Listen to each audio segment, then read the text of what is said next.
ছোট ছোট তেলাপিয়া মাছ ভাজা, আর ম্যাথা চিংড়ি যারা চেনেন জানেন, উচ্ছে দিয়ে একটা তরকারি, কই মাছ দিয়ে পেঁপে দিয়ে ঝোল, আর মুনোপিয়া দিয়ে আমশি দিয়ে টক।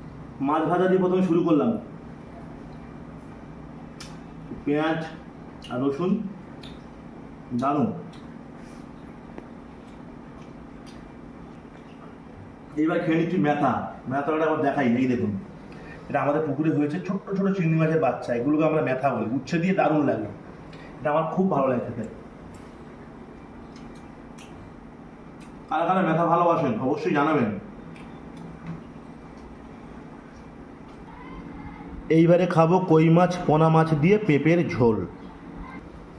কই দিয়ে পেঁপে পোনা মাছ দিয়ে একটা ট্যালট্যালে ঝোল, ব্যাপক লাগে খেতে, অসাধারণ।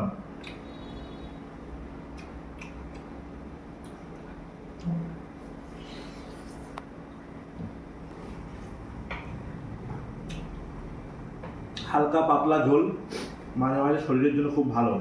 তার সঙ্গে যদি দেশি কই মাছ আর পেঁপে দিই কেমন লাগবে বলুন। এই দেখুন, দেশি কই আমার পুকুরে।